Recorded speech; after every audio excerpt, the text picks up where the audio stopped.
Warm Health from Zanzi greetings. Welcome to another episode. Weekly, we shine a spotlight on remarkable individuals contributing to the field of public healthcare in South Africa. Today, we share the incredible story of Dr. Bulela Vava, Public Oral Health Registrar in the Department of Community Dentistry at the University of Witwatersrand in Johannesburg.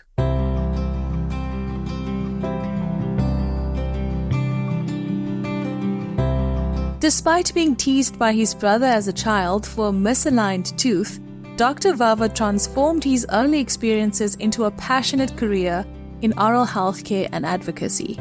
His journey is a testament to resilience and the power of making a difference.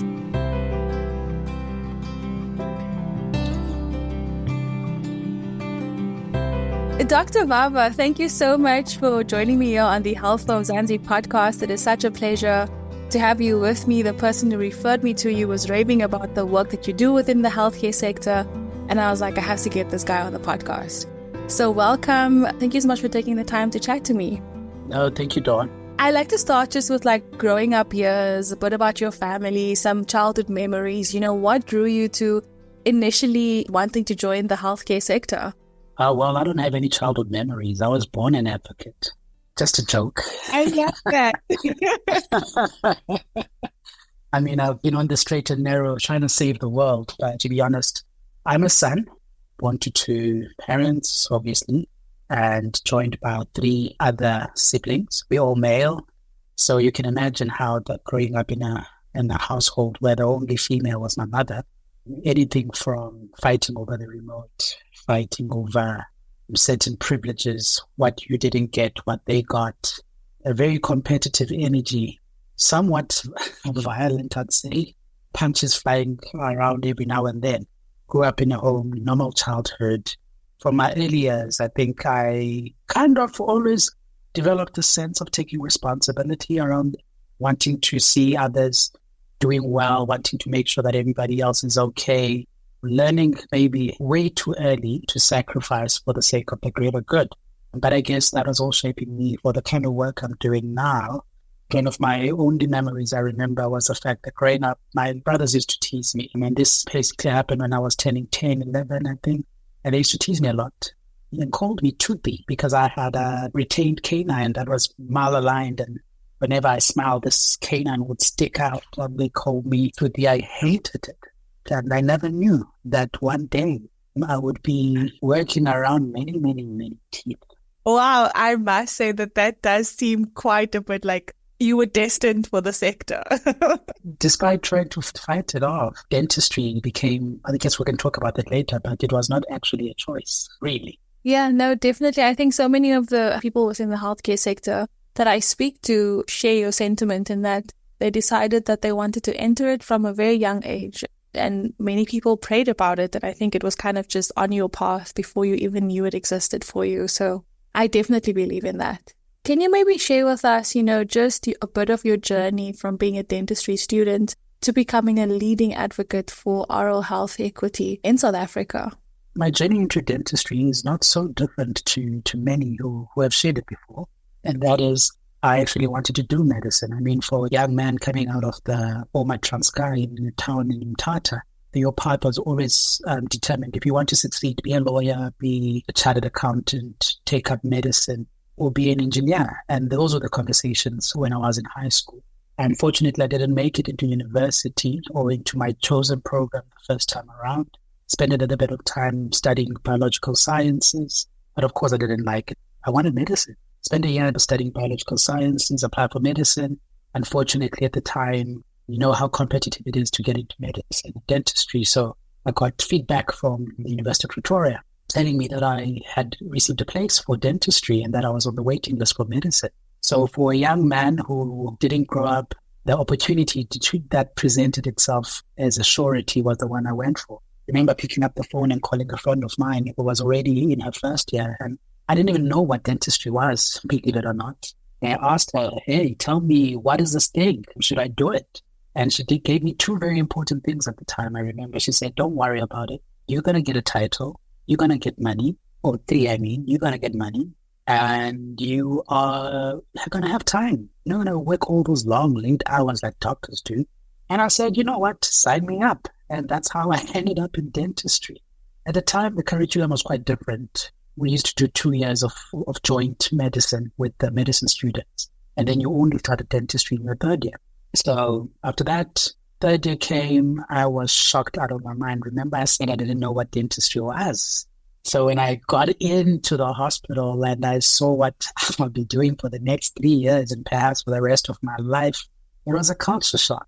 I remember wanting to quit right there and then. But incidentally, as I guess destiny would have it, that's the year I got funding from the government to study. So what happened is I could not leave because this was an opportunity. I was on a bursary now, and pretty much my future was set. And I spent 3 years surviving dentistry. It was a long and grueling 3 years. I often tell people that I probably graduated, not bottom of my class, definitely not bottom, but perhaps like second from the bottom or something like that. But it was an interesting ride, roller coaster, always reluctant, not wanting this. And I remember walking into one of my lecturers after failing yet another test, and she asked me, what's wrong? Why are you just kind of failing everything? And I said, I don't like this. Out of the 7, 8 courses that we're doing, I only like one. And that's the one I'm also failing. And I remember she told me, you better survive and make it through. Then you can shape your life any way you want. And that's how my story pretty much into qualifying as a dentist went. Not a very nice, pleasant, easy ride, but a lot happened along the lines of my undergraduate years. And then that's where I'd say even my fire for health equity was stoked. If you look at your journey and just reflecting on it in this way, again, it speaks to the fact that you were chosen for it. You reluctantly pushed through. And now you're here advocating, with your entire heart. So that really is inspiring. You've done a lot of work when you were at university as well. You established the Tuks Rural Health Society during your time at the University of Pretoria. Maybe you can just, talk about that part and how that experience kind of shaped your approach to healthcare advocacy. You just made mention of that briefly in your previous response as well. So when I arrived in Pretoria, I met a gentleman known as Sipiwe. Sipiwe was one of the guys I stayed in Res with, and he introduced me to what at the time they had was a rural health club.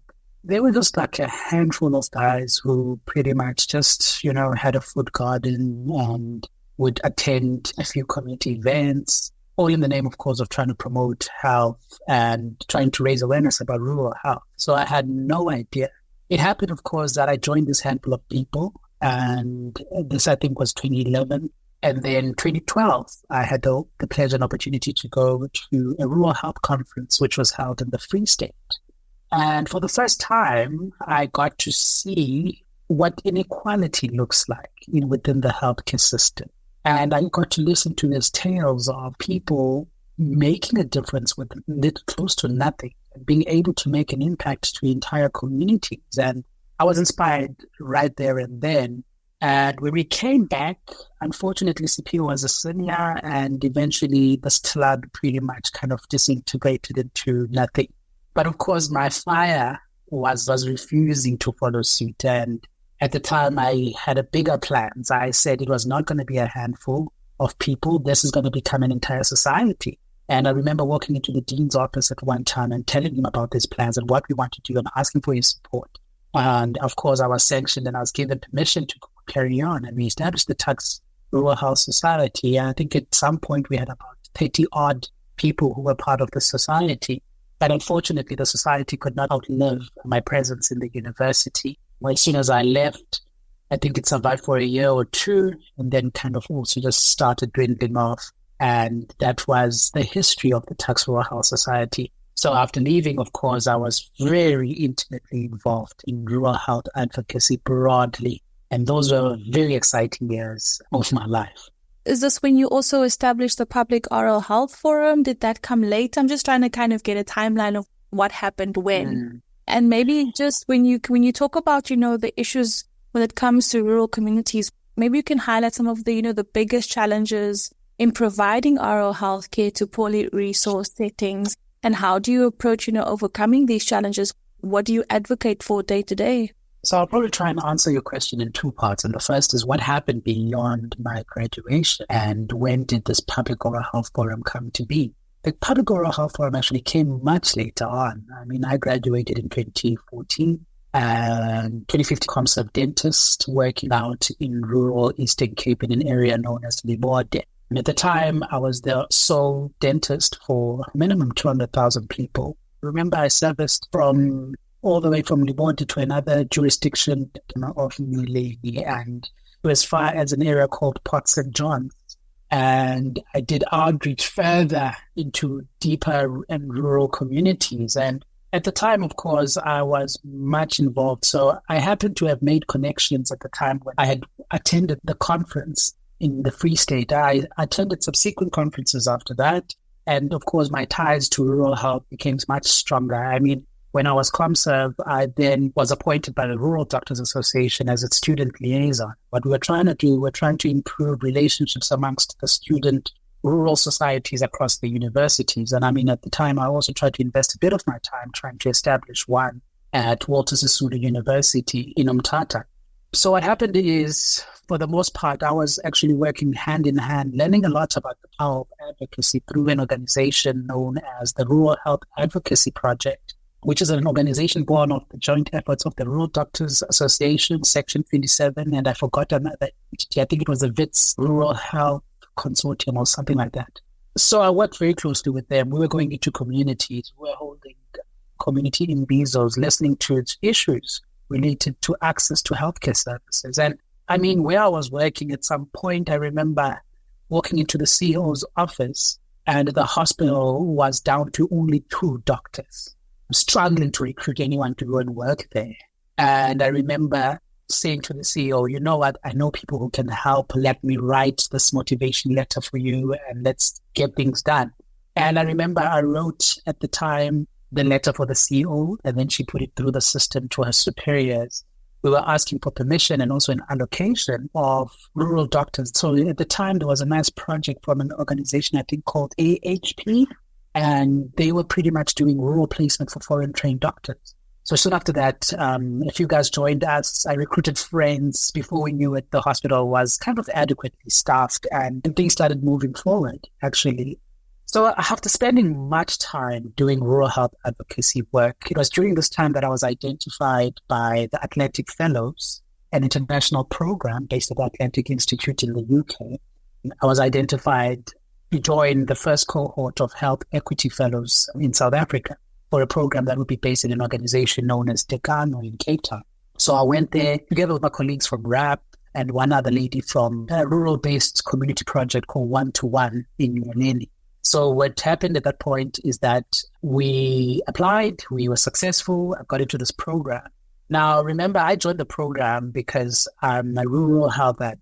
So I'm here, we're going to come up with ways to solve the rural health crisis in the Eastern Cape and perhaps in the country. I'm optimistic. Shortly after that, I realized that the rural health advocacy mission for myself was kind of big. The work started becoming quite demanding. And I remember feeling a bit disgruntled, especially considering that I felt that certain things were not happening within the structures that were supposed to support my rural health advocacy. So I took a turn and I said, you know what, I'm a dentist. I deal with oral health inequality on a daily basis. I see it, I understand it very well. I'm part of solving the problem. Let me just zone in on figuring out a way to close this decades-long problem. And within the incubation program of Decano, I then conceptualized the Public Oral Health Forum. This happened in 2018. And later that year, I put a few people that I knew that I could connect with into a room, and I shared this vision. And I said, we're going to build this thing. This is what we need to do. And this is how I feel we will start making strides in closing the access gap for oral health. In particular, I was passionate about it, and I chose this one because the inequality was so glaring in oral health that there was no way that I was going to be swayed away from it. I love a challenge. And when we agreed in that room that would set up a steering committee, the Public Oral Health Forum in its informal stages was born. We formalized it in 2020, Now you can appreciate that we're a new kid in the block, but we've been doing quite a lot. So that's my story with the Public Oral Health Forum and how it came to be. You've also been actively involved, not just in the advocacy, but research and policy development for oral health. Maybe you can, discuss some of the key initiatives or policies that you've worked on and their impact. This obviously plays a very important role as well in the work that you do.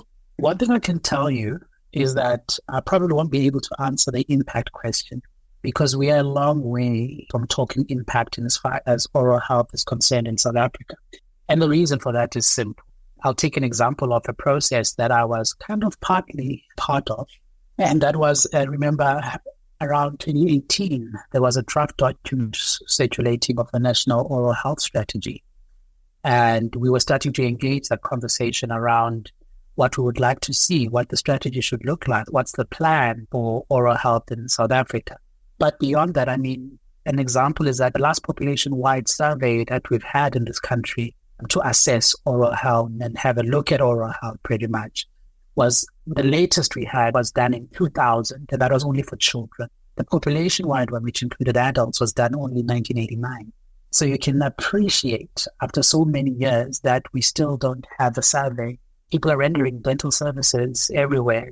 Government is training dentists and other oral health professionals. And we kind of don't have a kind of a backdrop in terms of why are we training these people? What is the disease burden looking like at a high and a national level? So part of the work that I've been involved in, of course, has been advocating for policies and advocating for opening up spaces where we engage and start focusing on building and actually setting up strategies to respond to the oral disease burden. For now, we extrapolate based on, regional data that we get from the WHO and estimate our own burden locally. And of course, there have been people who've done district level research studies that have, of course, commented on the prevalence of certain oral diseases, in particular dental caries and periodontitis. But beyond that, there is a need to work on a much bigger scale and much bigger platform. In fact, I'd say that doing my work with the Public Oral Health Forum as well kind of allowed me to be recognized within my previous employer. And I joined at the time the Gauteng Steering Committee, currently working on drafting the oral health strategy for Gauteng province. So that was an exciting moment. And we're still busy with that kind of work and trying to influence that space so that eventually 15 million people of Gauteng have an oral health strategy that speaks to them, that responds to their varying oral health needs. Quite recently, we've been involved actually in the tobacco control bill that's currently before Parliament. And we have expressed our support for the bill as the Public Oral Health Forum. We've attended a few of the public hearings where we've made our submissions in support of the bill. And I guess I'm not going to go too deep into that, but I think everybody does appreciate the relationship between tobacco use and the prevalence and incidence of oral diseases, in particular cancer, periodontal disease. That's where we've been involved. We've been involved in a number of advocacy efforts. We just concluded a campaign just recently on oral cancer awareness. We had a beautiful and reflective conversation where we had members from the People's Health Movement, and a representative from Cancer Alliance, and another representative from the Cancer Association of South Africa, joining us for a conversation on the way forward for cancer care, in particular oral cancer in South Africa. So we are kind of at this point moving towards advocacy, very far from policy. Oral health in South Africa is a very low political priority. No one is really paying attention. So what we are currently doing is making a lot of noise so that people can start looking and start seeing, for example, the need to start investing in oral health. Just to give you a snapshot, the Global Oral Health Status Report reported that in the Africa region, which includes 47 countries of the WHO, about 400 million people are suffering from oral diseases. And globally, I think just over half of the global population is actually suffering from oral diseases. And I mean, if you're looking at that, those are stats that one cannot ignore. I mean, you go in, and I'm even talking about the fact that we don't have near enough coverage for oral health professionals to be able to measure appropriately the extent of oral disease in communities. So those numbers and figures I've given you are probably grossly underreported. It could be even higher than the billions who are suffering from oral diseases. And if you look at that and you look at South Africa with its socioeconomic context, you can definitely appreciate that the picture for us is definitely grim.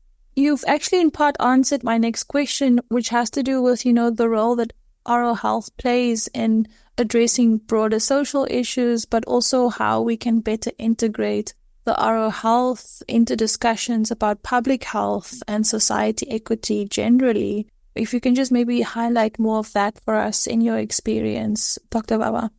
For what is the past 4 years, we at the Public Oral Health Forum, as an example, have taken a stance to center our program around the integration of oral health at all levels.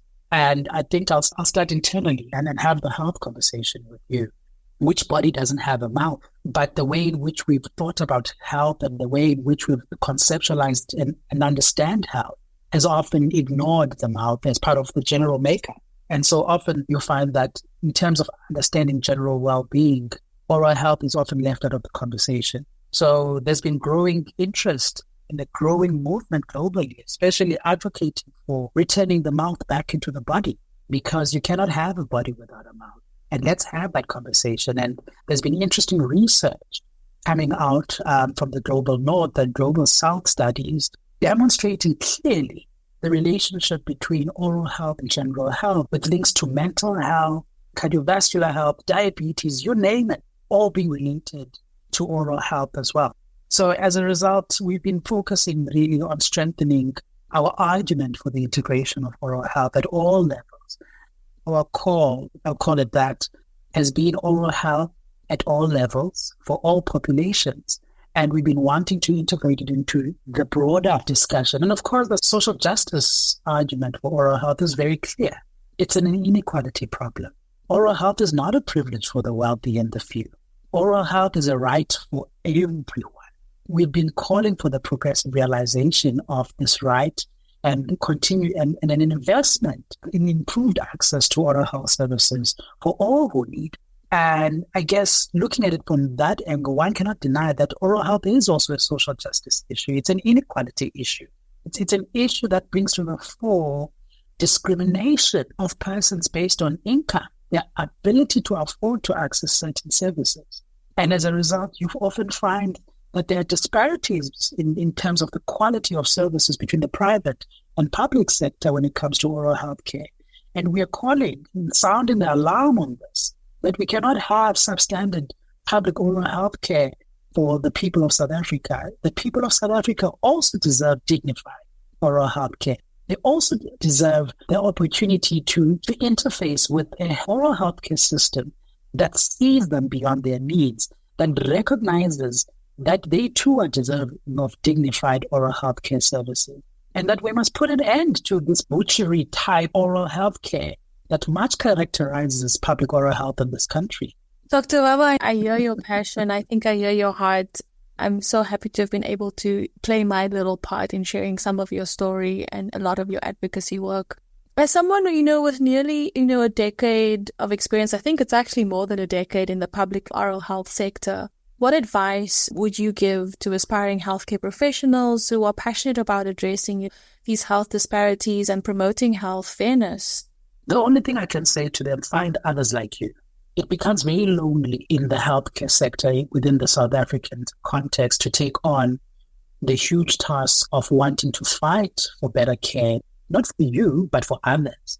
Just taking on a struggle that is beyond yourself is a mission on its own, and it can get really lonely, and people can get often disgruntled. I mean, I always advise, find others like you, find organizations that share your values, find friends, colleagues who share your values, and congregate around the idea of advancing health equity. So for me, that's what I would say, find others like you, and don't let the fire burn out.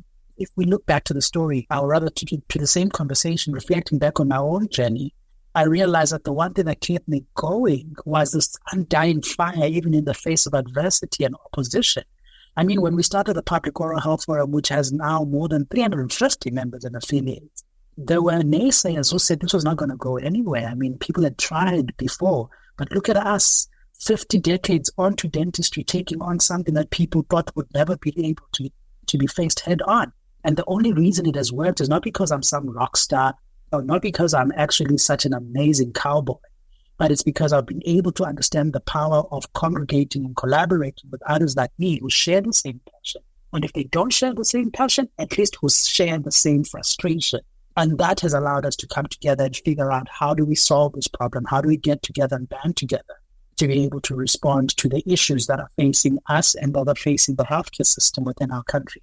So that's how it has been, the power of unity, the power of appreciating diversity in the room. In the public oral health, for example, we have dismantled the idea of hierarchy.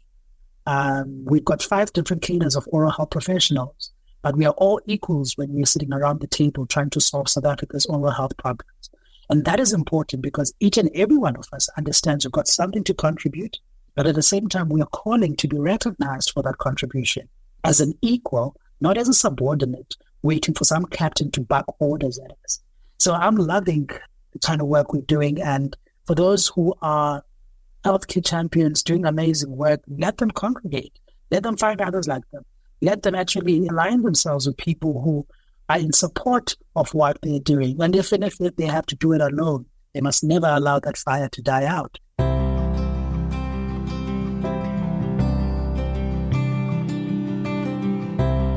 Thank you so much for joining us on this podcast, Dr. Bulela Vava, Public Oral Health Registrar in the Department of Community Dentistry at the University of Witwatersrand in Johannesburg. You went from a teased teenager to a prominent oral health advocate. It's a real powerful reminder of how personal experiences can shape our passions and careers. It really highlights the importance of resilience, determination, and the impact of our collective action in driving meaningful change.